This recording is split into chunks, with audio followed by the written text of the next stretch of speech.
Welcome back to Olympic classes guys. तो चलिए शुरू करते हैं क्लास 11th में आगे। कल जो मैंने क्वेश्चन दिया था आज उसका सॉल्यूशन देखते हैं।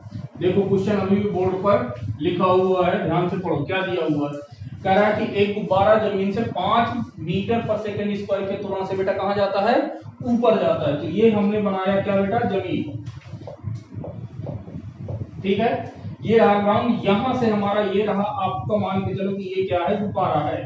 ठीक है, ये क्या है, गुब्बारा है। इसके अंदर इसका जो त्वरण दिया हुआ बेटा ए बराबर कितना दिया हुआ, 5 मीटर पर सेकंड स्क्वायर। यहां पर ये भी दिया हुआ है कि 2 सेकंड बाद इससे क्या गिराया जाता है, पत्थर गिराया जाता है। तो यानी कि ये कहां से, जमीन से 5, तो यू बराबर कितना दिया है कि अभी ये छोड़ा गया है। ठीक है, जमीन से इस गुब्बारे को कोई पकड़े है, फिर इसको क्या करता है, कोई छोड़ देता है। तो ये जो पत्थर है 5 मीटर पर सेकंड के त्वरण से ऊपर जाता है। फिर कह रहा है कि 2 सेकंड बाद इससे एक पत्थर गिराया जाता है। तो भैया 2 सेकंड में ये जो गुब्बारा होगा कुछ ना कुछ हाइट चल लिया होगा कि नहीं चल लिया होगा। भाई ये जो गुब्बारा है 2 सेकंड बाद यदि इसको देखेंगे तो कुछ ना कुछ ये ऊंचाई पर पहुंच गया होगा। तो हमने देखा, तो यहां से इसने दे दिया है समय बेटा आपका 2 सेकंड दे दिया है। ठीक है, तो अब आप लिखेंगे कि 2 सेकंड में, 2 सेकंड में 2 सेकंड में गुब्बारे द्वारा 2 सेकंड में गुब्बारे की ऊंचाई, जैसे भी लिखता हूं लिख लो, गुब्बारे की ऊंचाई। यदि बेटा हम इसकी बात करेंगे 2 सेकंड में गुब्बारे की ऊंचाई की बात करोगे तो क्या करोगे बेटा, अब आप मुझे बताओ। तो ये h बराबर क्या होता है, ut प्लस का हाफ जी टी, मतलब यहाँ पे एक त्वरण लग रहा है ना, at स्क्वायर। क्लियर हुआ। अच्छा, तो a तो बेटा आपका कितना है, a है आपका 5, तो h हमें निकालना है। तो u तो आपका प्रारंभिक बेटा कितना है, 0 प्लस का हाफ a। a यहाँ पे कितना है, a की जगह पे बेटा क्या लिखेंगे, g लिखेंगे। क्या लिखेंगे, a की जगह पे g लिखेंगे। भाई ये तो ऊपर जा रहा है ना, हम कहां पे जा रहे हैं, ऊपर जा रहे हैं। तो ऊपर के लिए ये g का मान ये रहेगा। g का मान हमेशा किस में लिखना है, माइनस में। किस में लिखना है, बताया हूं, g का मान माइनस में। और ये टी स्क्वायर है, तो टी स्क्वायर बेटा कितना हो जाएगा, टी स्क्वायर समय बेटा आपको दिया हुआ है 2 सेकेंड, 2 का स्क्वायर। तो h बराबर कितना हो जाएगा, ध्यान से देखोगे तो g की वैल्यू हम यहां पर लिखे दे रहे हैं, take g is equal to, take g is equal to 10 metre per second square. Clear. अब यहां से g की वैल्यू क्या रख दोगे, 10। तो यहां से बेटा कितना हो जाएगा, हाफ g की जगह पे माइनस का 10 और 2 की जगह पे 4। ठीक है, तो यहां से जब आप करोगे तो बेटा कितना आ जाएगा h, हाँ तो h कितना आ गया, h बराबर माइनस का 20। यहां तक कोई दिक्कत तो नहीं है, ठीक है, ये मीटर। लेकिन आपको पता है कि ऊंचाई कभी भी माइनस में नहीं हो सकती। तो h कितना गया होगा, 20 मीटर ऊपर गया होगा। ध्यान समझ में आई, h कितना गया है, 20 मीटर। कितना गया है, 20 मीटर ऊपर गया। अब यह देखना है कि इसका वेग कितना हो गया होगा, इसका वेग कितना हो गया होगा। तो गुब्बारे का अंतिम वेग या पत्थर का अंतिम वेग, भाई पत्थर भी तो इसी रफ्तार से चल रहा होगा, पत्थर का अंतिम वेग। पत्थर के जब अंतिम वेग की बेटा बात आएगी तो b बराबर क्या होता है, u प्लस का 80, u प्लस का 80। तो v कितना है बेटा, v तो आपको तो निकालना है ना अंतिम वेग। प्रारंभिक वेग बेटा कितना है, 0 प्लस का a बेटा कितना है, 5 और t कितना है, 2। तो यहां से v बराबर कितना आ गया, 10 मीटर पर सेकंड। ये क्या आ गया, वेग आ गया। अब कह रहा है कि कितने समय में पत्थर जमीन से टकराएगा। यानी कि पहले देखो अब ये पत्थर कहां पर हो गया, अंतिम वेग, मतलब पत्थर आपका यहां पर पहुंच गया, कहां पर, यहां पर। 2 सेकंड में पत्थर कितना चला है, इतना, और 2 सेकंड में कितनी ऊंचाई चला है, 20 मीटर। कितनी ऊंचाई हुई है, 20 मीटर। ये क्लियर हुआ। 2 सेकंड, हाँ भाई पत्थर गुब्बारे के साथ ही तो था, तो 2 सेकंड बाद गिरा जाता तो 2 सेकंड तक की कितनी ऊंचाई चल लिया पत्थर, 20 मीटर। क्लियर है, 20 मीटर भैया ये ऊंचाई चल लिया है, तो ऊंचाई के बाद से इसे कहां पर आना है, नीचे आना है। कितने समय में पूछ रहा है कि ये जमीन से क्या होगा, टकराएगा। देखना, ध्यान देना, तो लिखना 2 सेकंड बाद पत्थर 20 मीटर की ऊंचाई पर होगा, 20 मीटर की ऊंचाई पर होगा। क्लियर है। अब जब ये 20 मीटर की ऊंचाई पर होगा तो यहां से अब आपको क्या बताना कि कितने समय में ये जमीन से टकराएगा, कितने समय में ये जमीन से क्या होगा, टकराएगा। तो यहां से h बराबर फिर से क्या लगा देंगे, ut प्लस का हाफ एटी स्क्वायर,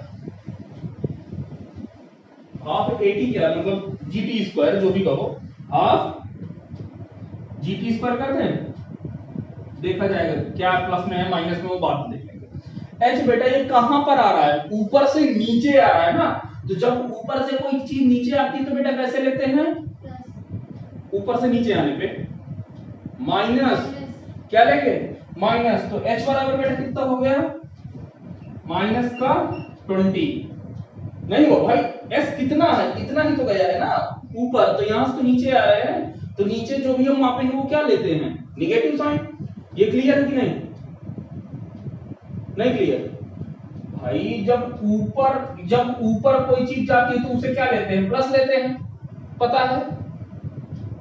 तो अपनी तरफ जब आकर्षित करेंगे वस्तु को, अरे जी का मान छोड़ दो ना, जी तो हमेशा निगेटिव लेना है, बताया हूं, लिखवाया हूं ना इसके पहले लेक्चर पे, मिसलेनियस वाले लेक्चर पे मैंने लिखवाया हुआ है कि यदि कोई भी चीज ऊपर जाती है तो जो भी डायरेक्शन वाली चीज होगी, त्वरण को छोड़कर, ग्रेविटी को छोड़कर, जी को छोड़कर, सबको क्या लेना है, पॉजिटिव। और यदि ऊपर से नीचे आती है तो कोई भी चीज ग्रेविटी को छोड़कर के क्या लेना है, निगेटिव लेना है। ठीक है, अब ग्रेविटी दोनों केसेस में, चाहे ऊपर जाए या नीचे आए, दोनों केसेस में क्या लेना है, निगेटिव लेना है। ये चीज तो क्लियर है। चलो अब यहां से, अब बेटा आपका u कितना हो गया है, u भाई u, अब ये 2 सेकंड बाद पत्थर यहां पर पहुंच गया है ना, तो 2 सेकंड बाद जब पत्थर यहां पर पहुंच गया है तो इसका वेग भी तो कितना हो गया होगा, 10 मीटर पर सेकंड। नहीं लिखा है पत्थर का अंतिम वेग 10 मीटर पर सेकंड, 2 सेकंड बाद कितना हो गया होगा, इतना। तो लिख दो is equal to 10 into t. Clear, minus का हाफ जी की value 10 into t square. Clear, solve करो बेटा कितना आएगा,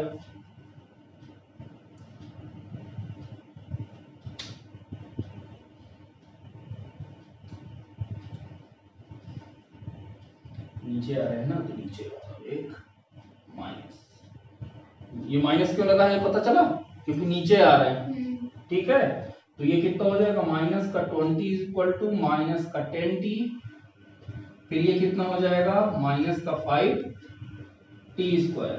क्लियर है। अच्छा माइनस कॉमन लेके काट ना दूं मैं, हो गया, इसको हटा दे, चलो इसको हटा दे,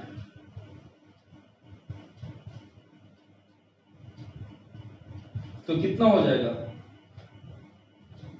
20 equal to t 5t square, एक मिनट, ये हो जाएगा आपका 5t स्क्वायर प्लस का 10t माइनस का 20 इज इक्वल टू 0। यही समीकरण बनेगा। अब इस समीकरण से आप t की मान निकालो, काट भी तो सकते हैं, हाँ काट दो, कोई दिक्कत नहीं है। तो कितना हो जाएगा, टी स्क्वायर प्लस का 2t माइनस का 4 इज इक्वल टू 0। अब करो, क्या करोगे, ये t माइनस 2 का क्या है, होल स्क्वायर है, कि नहीं है? t-2 का whole square is equal to 0। तो यानी कि t बराबर कितना आ गया? 2 क्या सेकेंड। नहीं है बात समझ में? t बराबर 2 सेकेंड आया? नहीं आया? अरे भाई स्क्वायर है, ये किसका है? t-2 का होल स्क्वायर है, ये किसके बराबर है? 0 के। तो इसको मैं क्या लिख सकता हूं? t-2 और t-2 बराबर 0। तो इनमें से कोई तो 0 होगा, ये दोनों 0 हो सकते हैं या एक 0, तो दोनों तो एक ही जैसे हैं। तो यहां से t-2 बराबर क्या हो गया? 0। तो t बराबर कितना आ गया? 2 से। यानी कि क्या हुआ कि ये पत्थर 2 सेकंड बाद इतनी ऊंचाई पर होगा, और जब इतनी ऊंचाई से गिरता है तो कितना समय लेता है? 2 सेकंड। अब 20 मीटर कहां से है बेटा? पृथ्वी से ऊंचाई पर है ना। तो कितनी ऊंचाई तय किया? ये जमीन पर आ गया। तो जमीन पर गिरते समय जब कितने समय तक आएगा? 2 सेकंड में। क्लियर हुआ? तो यानी जितने पे गया था, तो मैंने कल बताया नहीं था कि ऊपर से जितने नीचे से जाने में ऊपर समय लगता है, उतना ही नीचे ऊपर से नीचे आने में समय लगता है। वही तो बताया था। चलो अब आगे क्या कह रहा है कि अधिकतम ऊंचाई बताना है। क्या बताना? ये तो पूछ रहा है कि पत्थर की अधिकतम ऊंचाई कितनी होगी। तो पत्थर की अधिकतम ऊंचाई बताओ बेटा मुझे। हटा दूं ना इसे? चलो, पत्थर का वेग पता है ना? पत्थर का वेग याद रखना।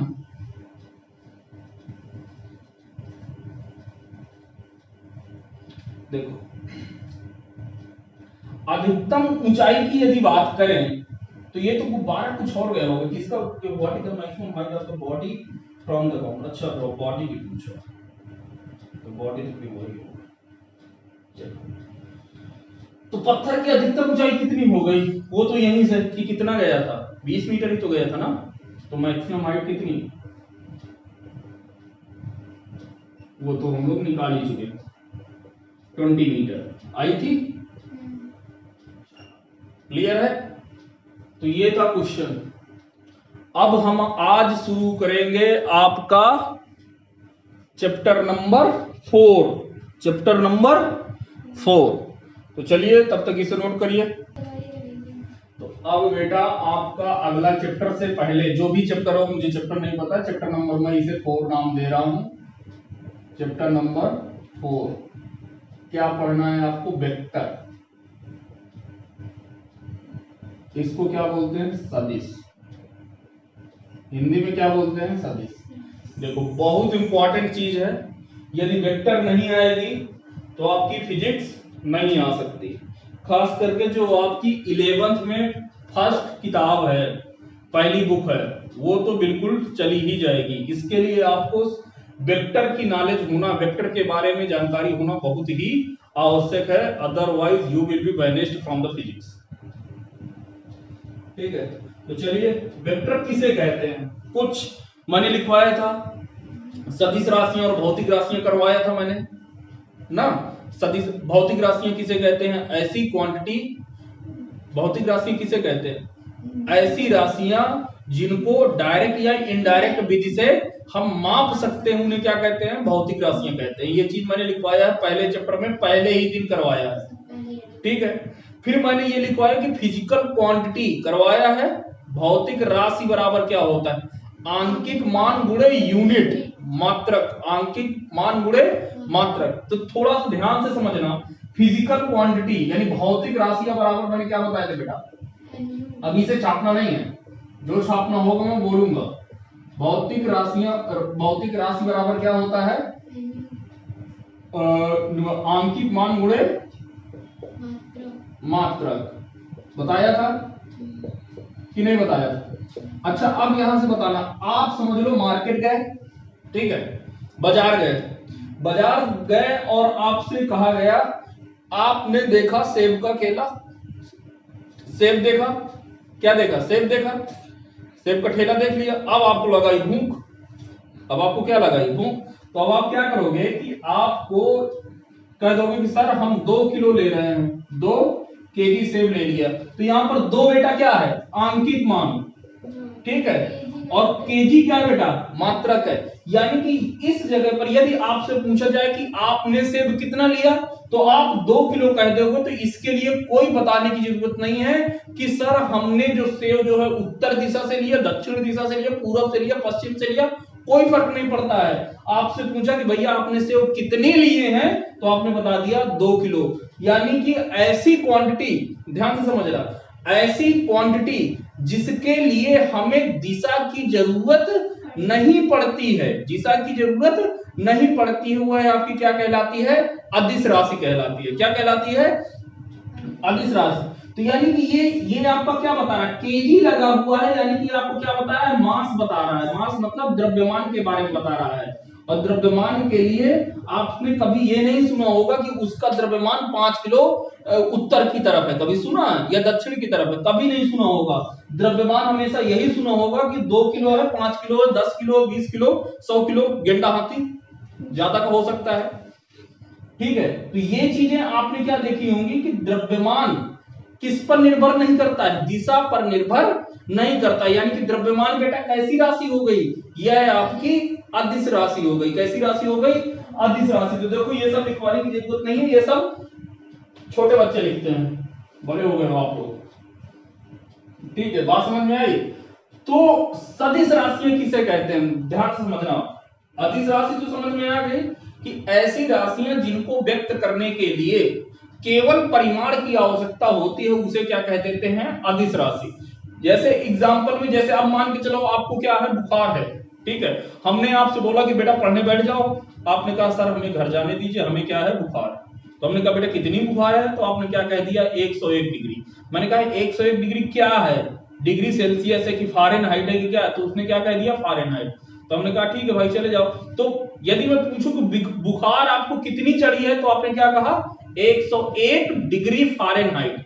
क्या बोला, 101 डिग्री फारेनहाइट। अब आपसे क्या कभी ये प्रश्न उठता है क्या कि बुखार उत्तर से आया है कि दक्षिण से आया है, कभी नहीं उठता ना, ये क्वेश्चन कभी नहीं। सिर्फ यही तो बोलते हो ना कि आप लोग, हमें बुखार है, कितनी है आपने बता दिया, क्या बताया। तो क्या बुखार के लिए यानी कि बुखार क्या बता रहा है, एक तरीके से आपका टेम्परेचर बता रहा है, तापमान बता रहा है। तो क्या तापमान के लिए कभी भी आपको दिशा की जरूरत पड़ी, नहीं। तो लिखिएगा सदिश राशियां अब हम लिखते हैं, एक तरफ चाहे सदिश लिख लो और एक तरफ अदिश लिख लो। ये इधर सदिश लिखेंगे और इधर हम अदिश लिखेंगे। वैसे मैं करवा चुका हूं, लेकिन एक बार फिर से लिख लो। ऐसी राशियां, ऐसी राशियां जिनको व्यक्त करने के लिए, जिनको व्यक्त करने के लिए केवल परिमाण की आवश्यकता होती है, परिमाण की आवश्यकता होती है, अदिश राशियां कहलाती हैं। अदिश राशियां कहलाती, छापो। सदिश राशियां बेटा क्या होंगी, ऐसी राशियां,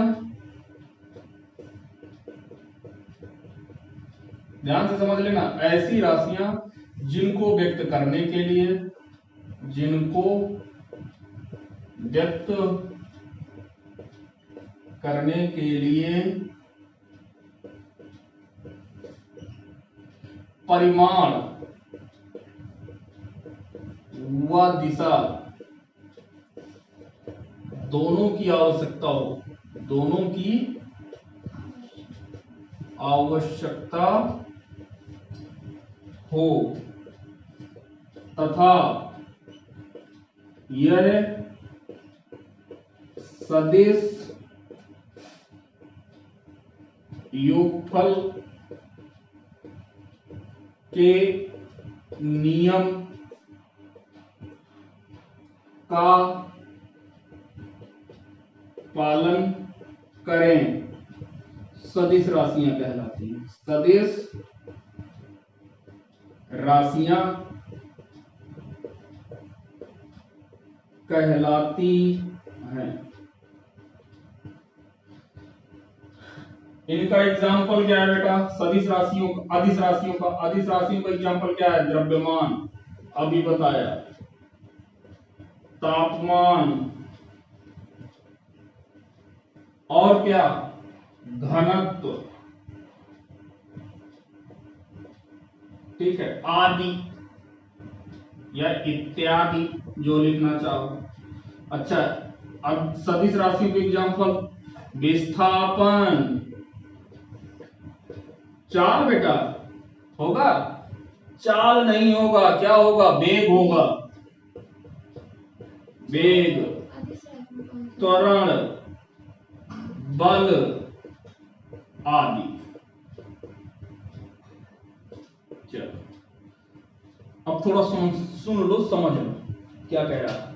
अदिश राशियों में बेटा मैंने क्या बोला? सिर्फ और सिर्फ किसकी जरूरत पड़ती है? केवल परिमाण की। परिमाण मतलब केवल आपको जो है यूनिट दे दिया जाएगा, और क्या दे दिया जाएगा? आंकिक मान दे दिया जाएगा, खत्म, ठीक। लेकिन सदिश राशियां क्या होती हैं? देखो पहली बात समझो, सदिश राशियां कान, आंख, कान, नाक, गला जो खोल सकते हो खोल के सुनो। क्या है सदिश राशियों के लिए बेटा? किसकी जरूरत होती है? पहला, परिमाण की। किसकी? परिमाण की। दूसरा जरूरत किसकी होती है? दिशा की। तीसरी जरूरत क्या होती है? तीसरी भी जरूरत है जो अभी तक आपने नहीं सुना। किसकी जरूरत होती है? यह सदिश योगफल के नियम का पालन करे, ठीक है। अभी बता देंगे सदिश योगफल क्या होता है, लेकिन अभी लिख लो, सदिश योगफल के नियम का पालन, के नियम का पालन करे, नियम का पालन।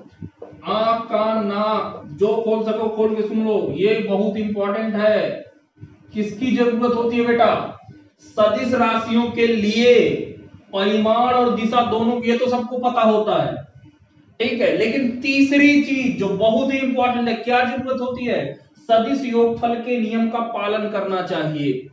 किसका पालन करना चाहिए? सदिश योगफल के नियम का पालन करना चाहिए, नहीं तो ये क्वांटिटी क्या हो जाएगी? यदि सदिश योगफल के नियम का पालन नहीं कर रही है तो इस क्वांटिटी को केवल हम इसी आधार पर नहीं कह सकते हैं कि किसी क्वांटिटी को परिमाण और दिशा की जरूरत होती है तो वो आपकी सदिश राशि हो जाएगी। नहीं, तीसरी कंडीशन भी फुलफिल करना चाहिए एक साथ।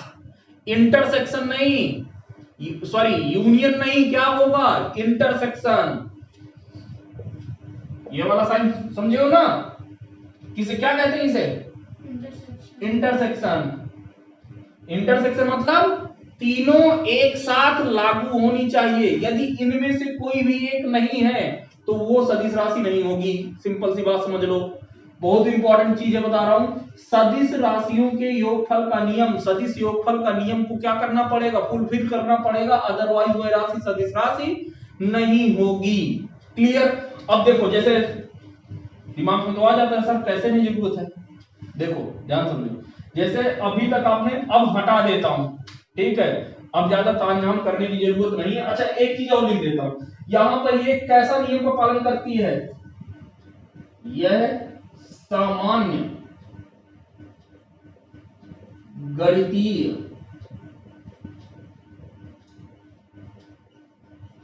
नियम का पालन करती है।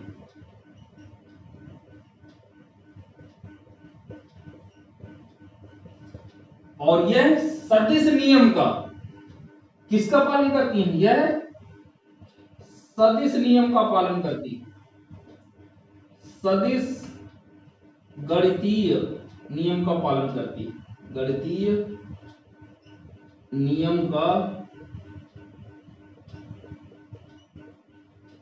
पालन करती है। ठीक, चल हो गया। छापो छापो छापो, जल्दी करो, छाप लिया। अब देखो, हटा देते हैं इसे। अब थोड़ा सा ध्यान से समझने के लिए आगे बढ़ते हैं, ठीक है ना। मुद्दे की बात करेंगे। सामान्य गणितीय नियम बेटा पता है ना, 2 में से 2 जोड़ा कितना आया 4, 4 में से 3 जोड़ा 7, पता है। और 4 में से 2 घटाया 2, तो ये सब कैसे हो गए, सामान्य गणितीय नियम हो गए। अब आते हैं, चलो पहले तो इसकी बात कर लेते हैं, जो आपने क्या कह दिया था कि सदिश योगफल के नियम का पालन करनी चाहिए, अदरवाइज वह आपकी राशि क्या नहीं है, सदिश राशि नहीं। देखो विद्युत धारा का नाम सुना है कि नहीं सुना, विद्युत धारा, इसके लिए किसकी जरूरत होती है, ये इसके लिए किसकी जरूरत होती है, विद्युत धारा के लिए बताने के लिए हम क्या बताते हैं, इसके लिए दिशा की परिमाण के साथ साथ किसकी जरूरत होती है, दिशा की भी, सुना है ना, परिमाण तथा दिशा दोनों की जरूरत होती है। ये नहीं सुना है तो क्लास हाई स्कूल फिर से थोड़ा देर के लिए पढ़ लेना। परिमाण तथा दिशा दोनों की जरूरत होती है, लेकिन ध्यान से समझना, ये विद्युत धारा रही, एक कोई तार है, इसमें करंट मान लो कि कितना है 7 एम्पियर का करंट है, कितना है बेटा 7 एम्पियर का, और यहां से कोई विद्युत धारा, तो ये क्या हो जा रही है कि ये यहां से 2 तारें आ गई, कितनी तारें 2 तारें, तो इधर मान लो 3 एम्पियर की करंट है और इधर कितनी है 4 एम्पियर की, ठीक है, और फिर ये मिलकर फिर यहां से कैसी निकल गई 7 एम्पियर की। कभी ऐसे फिगर देखा होगा, जरूर देखा होगा हाई स्कूल में। तो देखो यहां पर क्या हो रहा है, ये 7 एम्पियर की करंट आई और 7 एम्पियर की करंट 2 भागों में विभक्त हो गई, एक 3 एम्पियर में और एक 4 एम्पियर में, और जुड़ने के बाद फिर क्या हो गई 7 एम्पियर की करंट। तो दिशा तो है, परिमाण भी है, लेकिन ये किस नियम का पालन करती है, सामान्य गणितीय नियम का। किसका पालन कर रही है, सामान्य गणितीय नियम का, या केवल ये समझ लो, ये ठीक है, ये 3 एम्पियर की करंट आई इधर से 4 एम्पियर की करंट आई, एक इधर से करंट वाला लाए और एक इधर से कोई करंट लाए और तार में जोड़ दिया, आगे बढ़ गए, बात समझ गए। एक मान के चलो कि ये रेनू के घर से तार आई है, ये रिया के घर से तार आई है, और ये दोनों केबल कनेक्शन किसे दी थी, पलक को दे दी है, पलक के घर को कनेक्शन दे दी है, ठीक है। तो रेनू के घर से कितनी एम्पियर की आई 3 एम्पियर की, रिया के घर से 4 एम्पियर की, तो पलक के घर में कितने एम्पियर की करंट हो गई 7 एम्पियर की। तो सामान्य गणितीय नियम लग गया कि भाई 3 एम्पियर की से 4 एम्पियर की से, तो 3 4 4 3 7, तो 7 एम्पियर की करंट किसे मिल गई, पलक को। तो यदि आपसे, अब आपको समझ रहा है, समझ में आ रहा है कि ये विद्युत धारा आपकी कैसी राशि नहीं है, सदिश राशि नहीं है। तो लिख लीजिएगा, यह सदिश राशि नहीं है। क्यों नहीं है, यह सदिश राशि नहीं है। क्यों नहीं है बेटा, क्योंकि यह सदिश के योगफल के नियमों का पालन नहीं करती, नियमों का पालन नहीं करती है। अच्छा,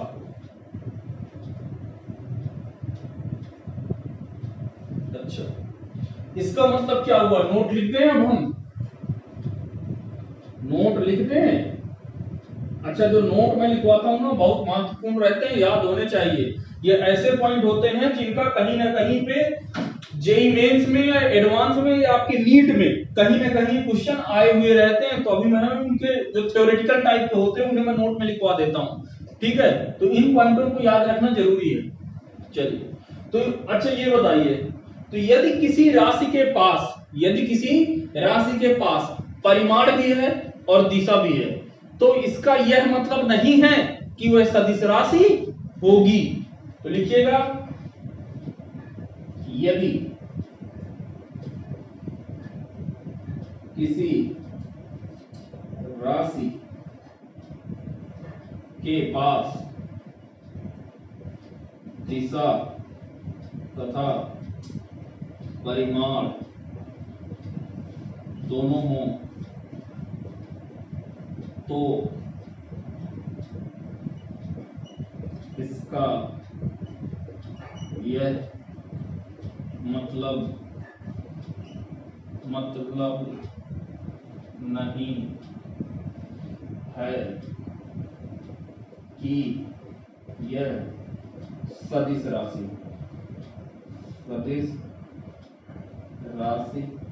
होगी। अर्थात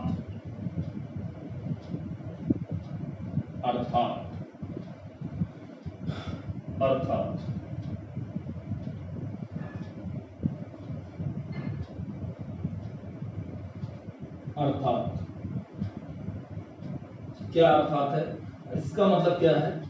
इसका मतलब यह है अर्थात कि यदि किसी राशि के पास क्या है, दिशा है और परिमाण है, दिशा है और परिमाण है, तो क्या होगा? वह कैसी राशि होगी? सदिश राशि। यह जरूरी नहीं है।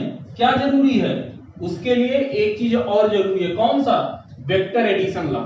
सदिश के योगफल के नियम का पालन भी होना चाहिए, अदरवाइज वह सदिश राशि नहीं होगी। अर्थात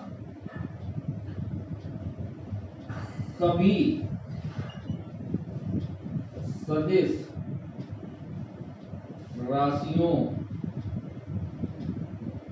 में परिमाण व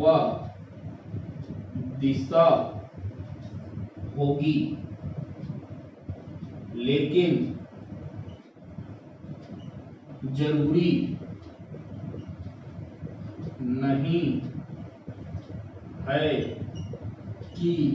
कि जिन राशियों में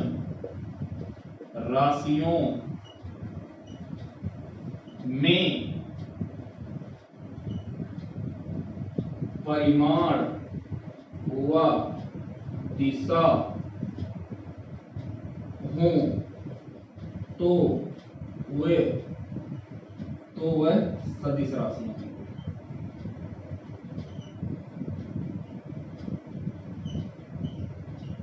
बात समझ में आ गई? क्या लिखा हुआ है कि जितनी भी सदिश राशियां रहती हैं, उनमें परिमाण व दिशा तो होती ही होती है। साथ में एक चीज और क्या होती है कि वह सदिशों के योगफल के नियम का क्या करती है? पालन करती है। तो यही लिखा हुआ है कि सभी सदिश राशियों में परिमाण व दिशा होगी, लेकिन जरूरी नहीं है कि जिन राशियों में परिमाण व दिशा हो वह भी क्या हो? सदिश राशियां हो, वह भी सदिश राशियां होंगी, ऐसा बिल्कुल नहीं है। ठीक है, नोट करो तो फिर हम आगे बढ़ेंगे। तो चलिए अगली हेडिंग लगाइएगा, सदिशों के प्रकार। अच्छा, पहले एक चीज, इसका रिप्रेजेंटेशन देख लेते हैं ना, कि सदिश को किस तरीके से रिप्रेजेंट करते हैं। ठीक है, तो लिखिए, हेडिंग लगाइए, रिप्रेजेंटेशन ऑफ वेक्टर। सदिश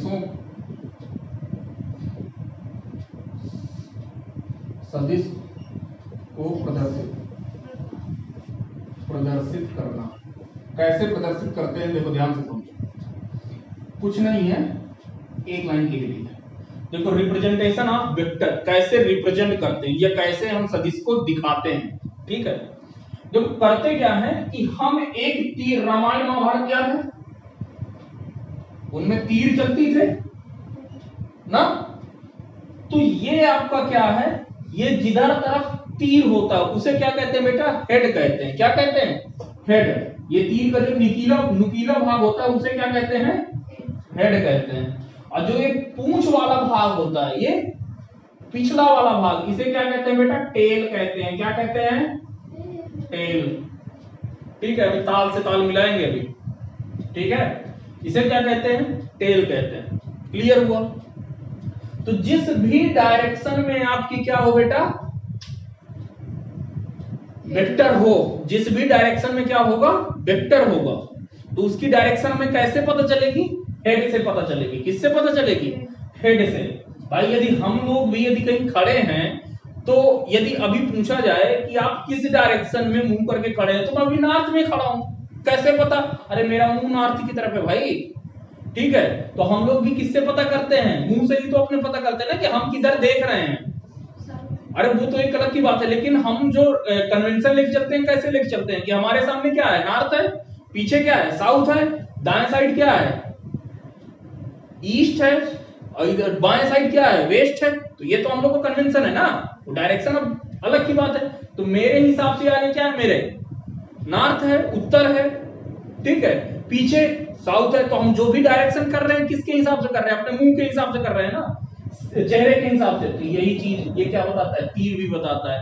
तो तीर भी क्या बताएगा? तीर का जो सिरा होगा वही क्या बताएगा बेटा? डायरेक्शन बताएगा। तो तीर को कैसे रिप्रेजेंट करते हैं वेक्टर को? तीर की सहायता से, हेड टेल। क्लियर? अब देखो, ये समझ में आ गया। अब यदि आपसे कोई कह दे कि 5 किलो न्यूटन, 5 किलो न्यूटन का बल लग रहा है साउथ की तरफ। अच्छा, तो अभी आपको डायरेक्शन का भी देखो नॉलेज ले लो। ऊपर तरफ नॉर्थ होता है, क्या होता है मेरे भाई? नॉर्थ मतलब उत्तर। पेपर पर क्या होता है? उत्तर। नीचे तरफ साउथ होता है बेटा, दक्षिण। दाएं साइड पे क्या होता है?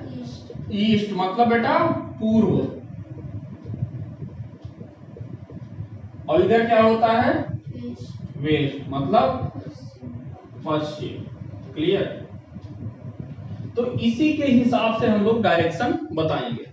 अब जैसे मान के चलो कि कोई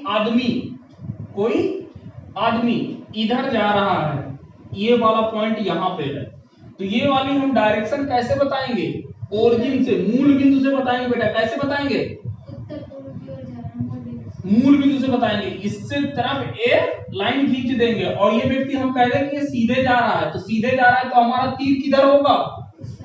इस साइड। तो ये बना दिया, तो ये इसकी दिशा को बेटा क्या कर देगा?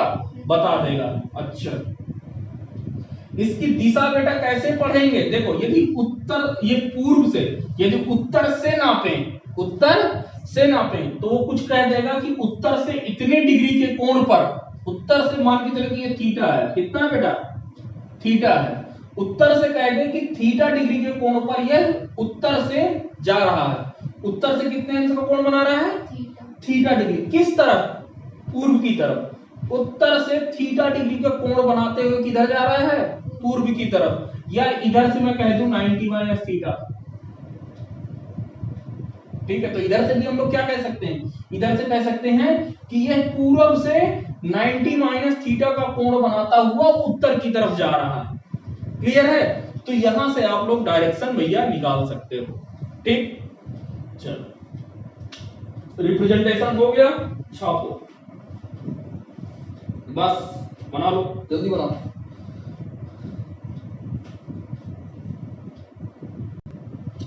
अब अगली हेडिंग डालिए, type of vector. Type of vector. और आज केवल टाइप ऑफ वेक्टर ही पढ़ेंगे, ठीक है? इसके बाद फिर अगले लेक्चर पे देखेंगे। देखो, टाइप ऑफ वेक्टर को हिंदी में क्या कहते हैं बेटा? सदिशों के प्रकार। सदिशों के प्रकार। तो देखो, इसमें पहला वेक्टर है समान सदिश। क्या है? क्या मैंने बताया? समान सदिश। लिख लो, पहला क्या है?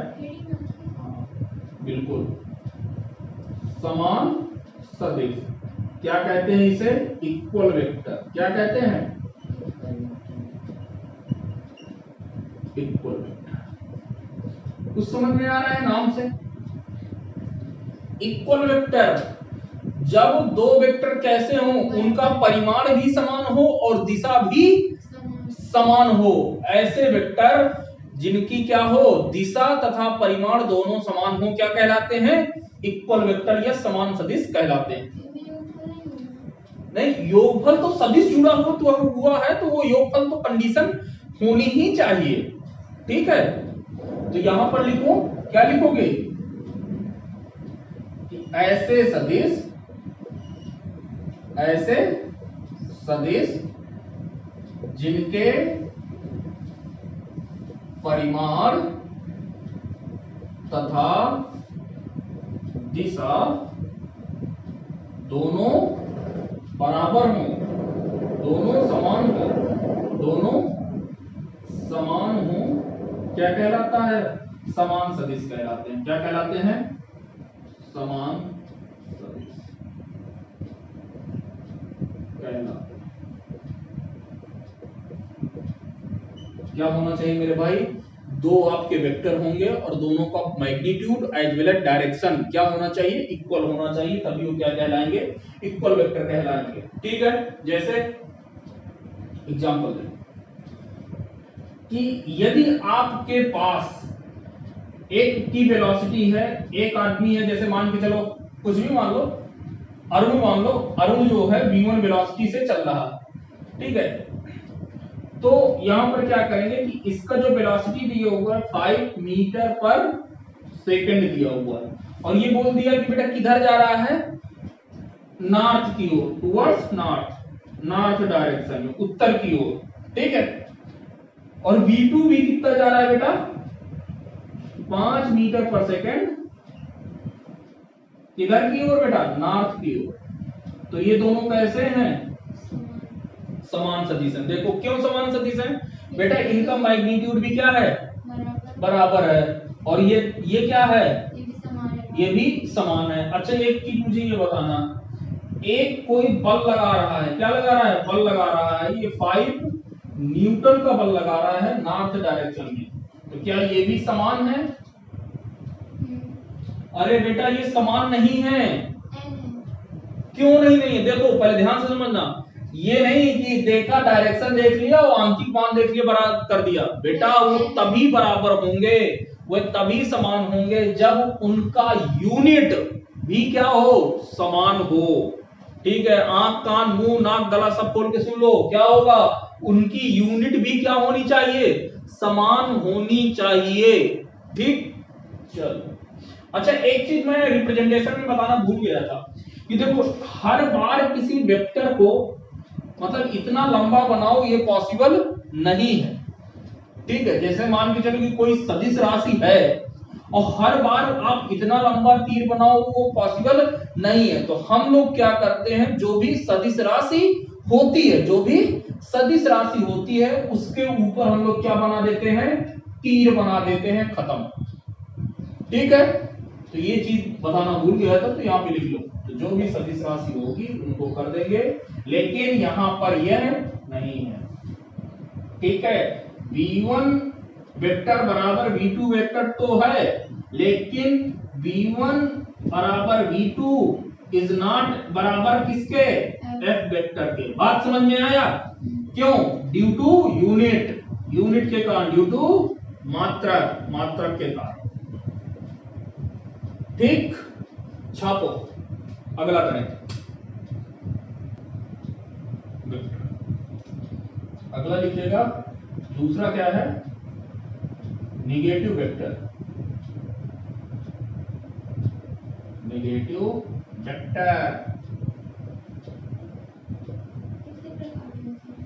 बहुत प्रकार, देखते जाओ। ऋणात्मक सदिश क्या कहते हैं? ऋणात्मक सदिश में क्या होगा? ऐसे सदिश या ऐसे वेक्टर जिनका परिमाण तो बराबर होता है लेकिन दिशा क्या होती है? विपरीत होती है, उसे क्या कहते हैं? ऋणात्मक सदिश या नेगेटिव वेक्टर कहते हैं। तो लिख लो, ऐसे सदिश क्या करें? ऐसे सदिश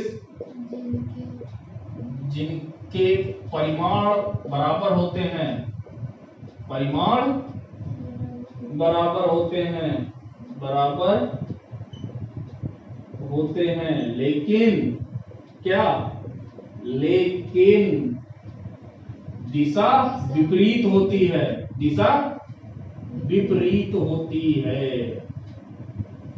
विपरीत होती है। क्या कहलाते हैं? ऋणात्मक सदिश कहलाते हैं। ऋणात्मक सदिश कहलाते हैं।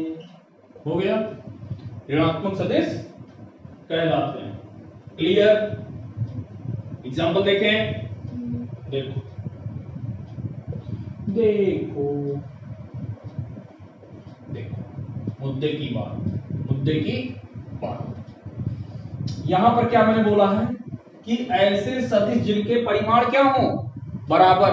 यानी कि यदि मैं एक का वेलोसिटी वेक्टर कितना हो, 5 मीटर पर सेकंड, किधर हो बेटा, साउथ की तरफ हो, किधर हो, साउथ की तरफ, और दूसरे का वेक्टर जो है कितना हो, 5 मीटर पर सेकंड नॉर्थ की तरफ, किधर हो, नॉर्थ की तरफ, तो ये दोनों कैसे हो जाएंगे बेटा, निगेटिव वेक्टर। कैसे हो जाएंगे, निगेटिव वेक्टर। मतलब कि मैं ये क्या लिख सकता हूं, v1 वेक्टर बराबर माइनस का v2 वेक्टर। बात समझ में आई, नहीं आई? v1 वेक्टर बराबर माइनस का v2 वेक्टर। माइनस का क्या दिखा रहा है कि v1 और v2 बराबर तो है, लेकिन दिशा क्या है, विपरीत है। माइनस वेक्टर क्या दिखा रहा है कि दिशा आपकी क्या है, विपरीत है। यानी कि जो साउथ, तो साउथ क्या है, नीचे है, ये पता है ना, ये नॉर्थ, साउथ, ईस्ट, वेस्ट। तो v2 ऊपर जा रहा है इधर, v1 किधर जा रहा है, नीचे। तो दोनों मैग्नीट्यूड वाइज तो क्या है, बराबर है, लेकिन डायरेक्शन क्या है, अपोजिट है, एक ऊपर एक नीचे। छापो। अगला समांतर सदिश, छाप लिया, पॉज करके छाप कर लेना। अगला है, तीसरा है समांतर सदिश।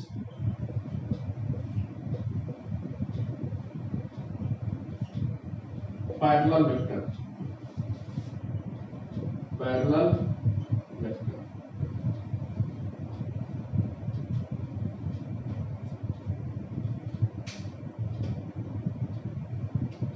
ठीक है, करें बेटा।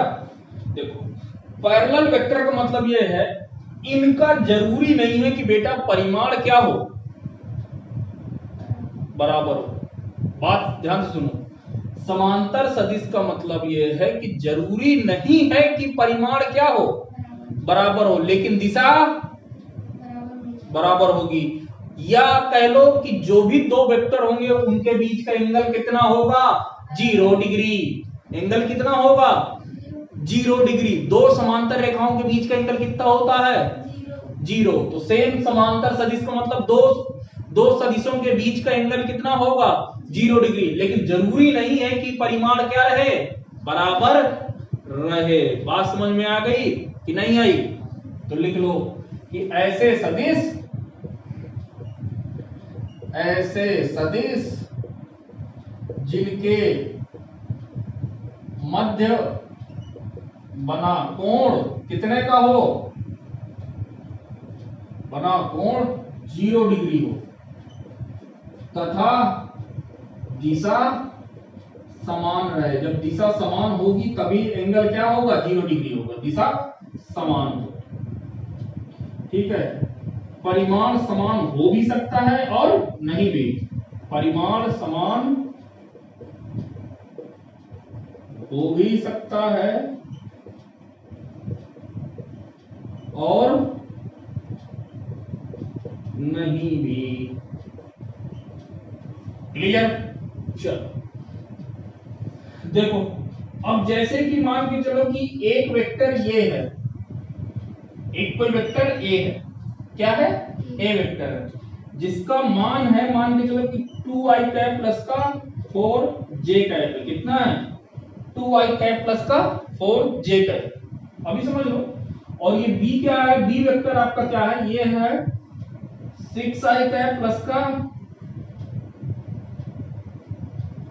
12j कैप है। यहां से देखो तो दोनों तरफ में ये भी देखो, डायरेक्शन देख लो पहले, एक मिनट। ये भी आई कैप, इधर भी आई कैप, अब प्लस का आई कैप है। ये नहीं कि आई कैप मिल गया, आई कैप मिल गई, इधर माइनस लगा होता तो डायरेक्शन अपोजिट हो गई, गलत हो गई। ठीक है, बात समझ में आया? यहां पर जे कैप, यहां पर जे कैप, प्लस का जे कैप है, प्लस का जे कैप है, ध्यान देना। तो डायरेक्शन तो क्या हो गई बेटा, सेम। डायरेक्शन क्या हो गई, सेम। परिमाण अलग अलग है, ठीक है। यानी कि मैं इसे यदि ध्यान से देखो तो मैं क्या लिख सकता हूं, v वेक्टर को मैं यदि ध्यान से देखो तो मैं 3 कॉमन ले लूं, 2i कैप प्लस का 4j कैप, यानी कि v वेक्टर बराबर कितना हो गया,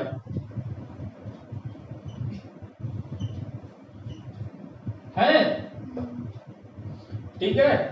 तो यदि जो आपका a वेक्टर है वो इतना है। अच्छा एक चीज और देखना, ये जो वेक्टर की जो लेंथ होती है, ध्यान से समझ लो, ये जो तीर की जो लेंथ होती है, जो तीर की लेंथ होती है, जो लंबाई होती है, वो क्या बताता है, परिमाण बताता है। क्या बताता है, परिमाण बताता है। ये चीज ध्यान देना, तीर की लेंथ क्या बताती है, परिमाण बताती है। जहां पर रिप्रेजेंटेशन किए हो ना, रिप्रेजेंटेशन ऑफ वेक्टर, वहां पर लंबाई में लिखो कि लंबाई क्या बताता है, परिमाण बताता है।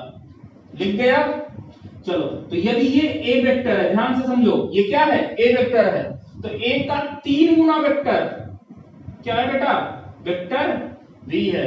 अब ध्यान से देखो तो दोनों की डायरेक्शन किधर है, आगे की तरफ है बेटा, किधर है, आगे की तरफ। और दोनों वेक्टर ये कैसे हैं, समांतर हैं, तो इस वजह से इनके बीच का एंगल कितना है, थीटा बराबर 0 डिग्री है।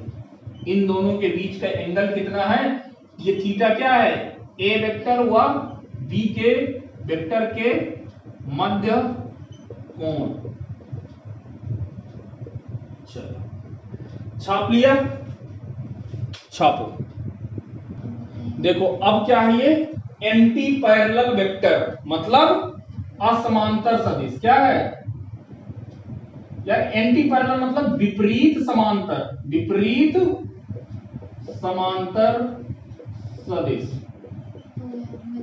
थोड़ा ध्यान से समझो, देखो क्या कह रहा है कि विपरीत समांतर सदिश वेक्टर का मतलब क्या हुआ कि भैया ऐसे दो वेक्टर जिनके मध्य बना कोण 0 डिग्री नहीं, कितना, 180 डिग्री हो। कितना हो, 180 डिग्री। तो लिखो,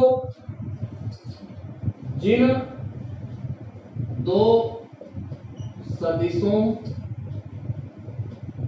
के मध्य बना कोण 180 डिग्री हो, उसे एंटी पैरेलल वेक्टर कहते हैं। एंटी पैरेलल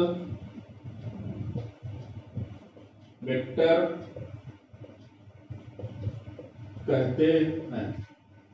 क्या कहते हैं, एंटी पैरेलल वेक्टर कहते हैं। जैसे एग्जांपल देखो, एग्जांपल है वेक्टर ए, यदि मैं लिख दूं तो मान के चलो कि ये आई कैप प्लस का जे कैप है, ठीक है। बी वेक्टर में यदि लिख दूं तो मतलब मान के चलो कि मैंने लिख दिया माइनस का 3i कैप माइनस का 3j कैप। यानी कि यदि मैं बी वेक्टर को यदि लिखूं तो यानी कि यदि मैं इससे -3 कॉमन ले लूं तो ये कितना हो गया, i कैप प्लस का j कैप। यानी कि बी वेक्टर बराबर कितना हो गया, माइनस का 3 a कैप, ए वेक्टर। यानी कि ये देखो वेक्टर a बराबर वेक्टर b नहीं है, लेकिन किसके बराबर है, वेक्टर b बराबर -3 इंटू ए टाइम्स के। देखो तो इसमें आप वेक्टर में किसी भी नंबर का मल्टीप्लाई कर सकते हो, लेकिन यदि उनके सामने क्या आ जाए, माइनस आ जाए। माइनस क्या बताता है कि यह विपरीत दिशा में है। 180 डिग्री का मतलब क्या हुआ, विपरीत दिशा में। सिंपल सी बात है, यदि तुम ऐसे जा रहे हो, कोई ईस्ट की तरफ जा रहा है, ठीक है, और यहीं से तुम्हारा एक कोई फ्रेंड दूसरा है, मान के चलो कि ये राम है और ये क्या है, मोहन है। अब मोहन आपका बेटा किधर जा रहा है, वेस्ट की तरफ, तो दोनों के बीच में एंगल कितना है, 180 डिग्री। तो सिंपल सी बात ये कैसे है, एंटी पैरेलल वेक्टर है। क्लियर है। चलो अगला देखते हैं।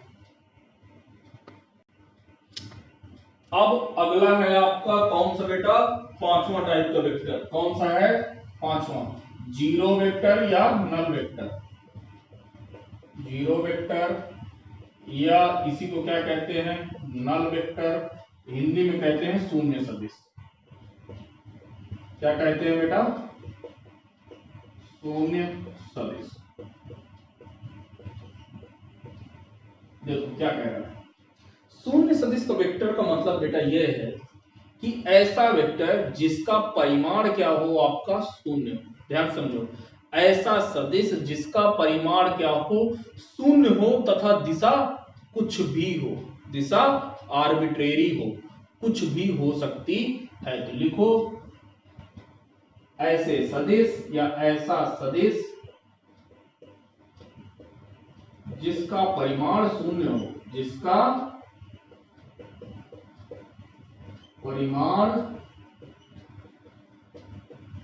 शून्य हो तथा दिशा आर्बिट्रेरी हो। आर्बिट्रेरी मतलब कुछ भी हो, शून्य सदिश कहलाता है। खत्म हुआ। शून्य सदिश कहलाता है।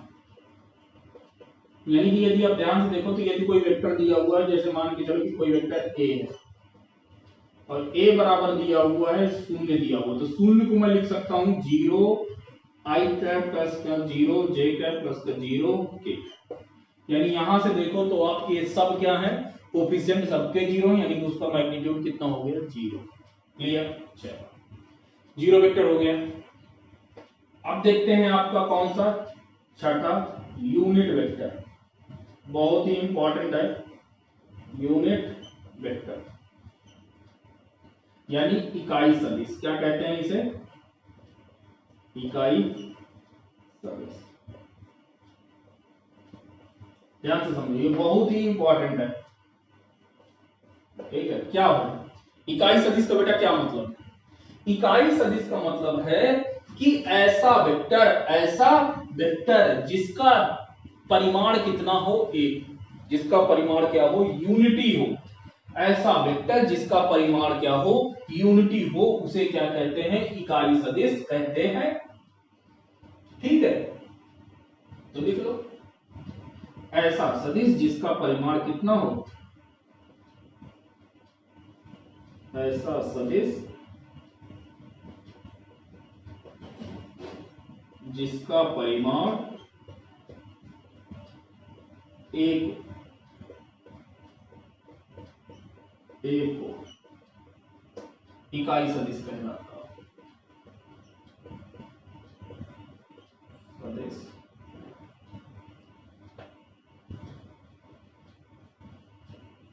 कहलाता।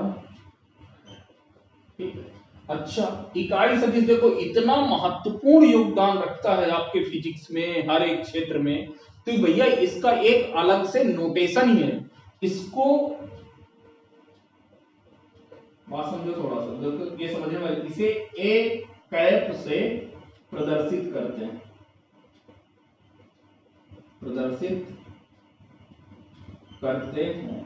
ठीक है भैया, यार ये मैंने एक ऊपर चिड़िया नहीं उड़ाया, ध्यान देना, चिड़िया नहीं उड़ाया। ये क्या है, ये कैप को प्रदर्शित करता है। किसको, कैप को। इसे क्या पढ़ेंगे, ए कैप। ये क्या लिखा हुआ है, इसको क्या पढ़ेंगे, ए कैप पढ़ेंगे। ठीक है, ए कैप। ठीक है, ये इकाई सदिश ए कैप बराबर बेटा क्या होता है, ए कैप बराबर होता है vector A divided by mod of vector A. क्या है ये, मॉड ऑफ वेक्टर ए। अच्छा, किसी वेक्टर के बगल में दो बॉडीगार्ड, यानी कि उसको डिब्बे में बंद कर दिया जाए, अगल बगल दो डंडे खींच दिया जाए, तो इसका क्या मतलब है, मॉड। मॉड मतलब परिमाण है। ये क्या है, मॉड। ये क्या है, मॉड है, यानी कि परिमाण बताता है। क्या बता रहा है ये, परिमाण। अच्छा, इकाई सदिश का काम क्या है मेरे भाई, इकाई सदिश का सिर्फ यही काम है कि यह जो है किसी वेक्टर को क्या देता है, दिशा देता है। तो लिखिएगा इसका काम केवल सदिश को दिशा प्रदान करना है, सदिश की दिशा को बताना है, दिशा को बताना है। छाप लो। ठीक है, इसका काम क्या है, सदिश की दिशा को बताना है। छापो इसे। अगला बेटा है 7वां नंबर, कोलिनियर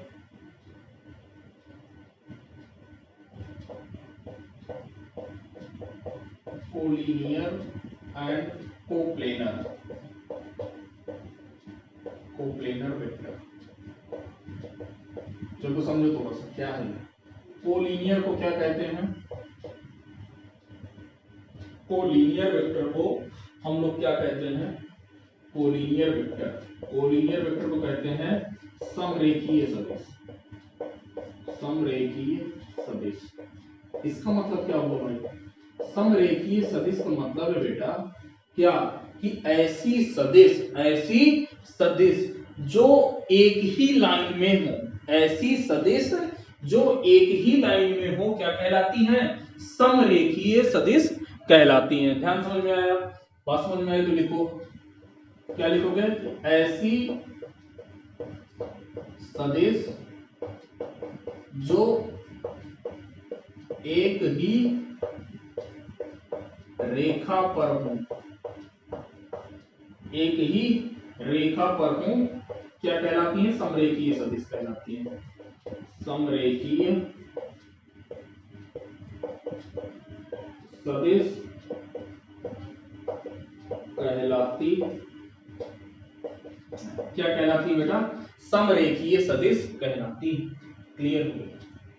यानी कि जैसे ये आपकी क्या है? कोई एक लाइन है, ध्यान से समझो, ये आपकी क्या है? कोई लाइन है और इस पर एक वेक्टर ये है ए, ठीक है? इसी पर एक वेक्टर आपका क्या है? बी, इसी लाइन पर।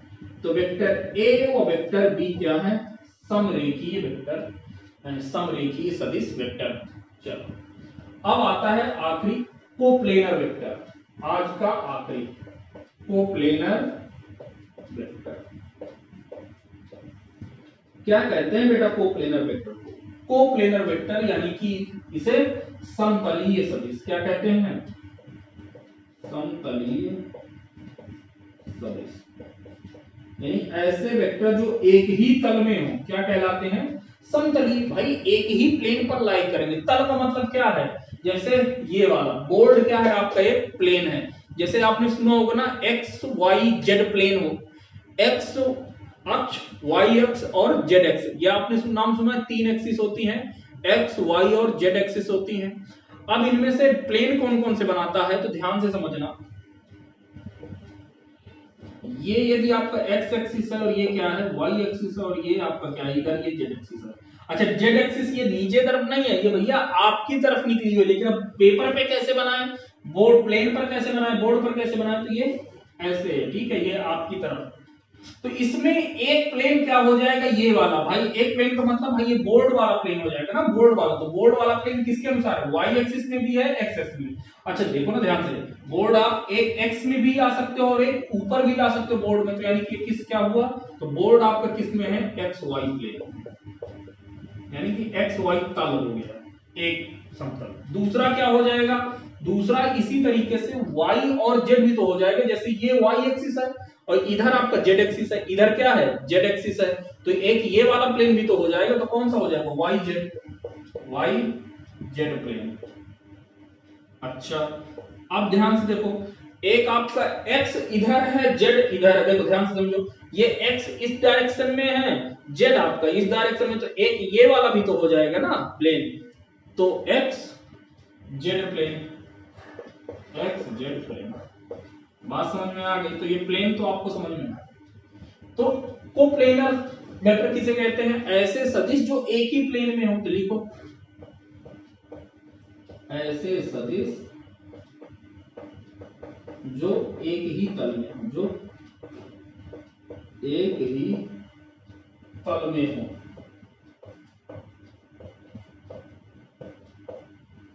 समतलीय सदिश कहलाते हैं। क्या कहलाते हैं? समतलीय सदिश कहलाते हैं। आई होप ये समझ में आ गया। अब देखो, अच्छा यदि आपके दो सदिश होते हैं, ध्यान से समझना, यदि आपके दो सदिश होते हैं, जैसे ये आपका वेक्टर है और एक ये वेक्टर है, ठीक है, ये वेक्टर ए है और ये वेक्टर क्या है आपका बी है। थोड़ा सा चेंज कर देते हैं, ये आपका वेक्टर बी है, रेड कलर वाला, ब्लैक कलर वाला क्या है ए वेक्टर। अब देखो ये आपके, आप दो वेक्टर कहीं पर भी रखो वो आपके एक प्लेन में हो जाएंगे। कहीं पर भी रखो, ऐसे रखो, ऐसे रखो, ऐसे रखो, ऐसे रखो, कहीं पर भी रखो, ये आपके एक प्लेन में हो जाएंगे। इधर रखो, यदि इसको इधर रख रहे हो तो ये एक्स वाई प्लेन में हो जाएंगे, यदि इसको इधर रख रहे हो तो एक्स जेड में हो, वाई जेड में हो जाएंगे। किधर भी रखोगे तो दो वेक्टर हमेशा आपके कैसे होंगे, एक ही तल में होंगे। तो लिखिएगा दो सदिश सदैव एक ही तल में होते हैं, एक ही तल में होंगे। अच्छा, यदि तीन वेक्टर हो जाए, यदि तीन वेक्टर हो जाए तो थोड़ा सा बात बिगड़ जाएगी। देखो यदि तीन वेक्टर ऐसे हैं, ये मैंने पकड़ा, ये ठीक है, ये तीनों एक ही है, तो ये तो अभी तो एक प्लेन में है, लेकिन जैसे ही मैं इसको एक को ऐसे कर दूंगा तो ये क्या एक प्लेन में नहीं है। तो यानी कि जो तीन या तीन से अधिक सदिश, तीन या तीन से अधिक सदिश एक ही तल पर हो भी सकते हैं और नहीं भी। तो लिखिएगा तीन या तीन से अधिक, तीन या तीन से अधिक सदिश, तीन या तीन से अधिक सदिश समतलीय हो भी सकते हैं और नहीं भी। समतलीय हो भी सकते हैं और नहीं भी, और नहीं भी। ठीक है, अच्छा आप थोड़ा सा मैथ में आगे जाके पढ़ोगे कि यदि आपके तीन वेक्टर एक ही तल पे हैं तो आपको दिखाना होगा, तो आप क्या दिखा दोगे, बड़े ब्रैकेट में ए बी सी, यानी कि उनका वैल्यू क्या होगा, 0 होगा। आप ये प्रूव करोगे, तो ये आपके मैथ का पार्ट है, ये फिजिक्स में नहीं पढ़ना है। ठीक है, ये आपके मैथ का पार्ट है, ये आपको फिजिक्स में नहीं पढ़ना है, लेकिन ये चीज ध्यान जरूर रखिएगा, हो सकता है आपका कभी मैथ का यूज करते हुए ये यहाँ पर आ जाए। ठीक है, अभी तो नहीं आएगा, लेकिन जब आप 12th पढ़ लोगे तो ये आप सब सारी चीजें कर सकते हो। तो यदि तीन या तीन से अधिक सदिश कैसे हो, समतलीय हो, यानी समतलीय हो भी सकते हैं और नहीं भी। तो यदि ये ए बी सी क्या है, 0 है, तो वो कैसे होंगे, समतलीय होंगे, कोप्लेनर। ठीक है, छाप लो। अच्छा, इसके बाद आज के लिए पढ़ाई वाली चीज खत्म। ठीक है, तो देखो यार, हमारा चैनल क्या है, नाम है Olympia classes.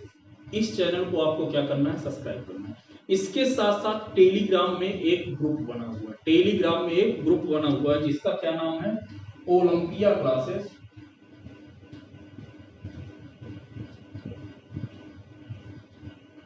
Physics and chemistry. इसको जाके आपको क्या करना है, सब्सक्राइब कर लेना है।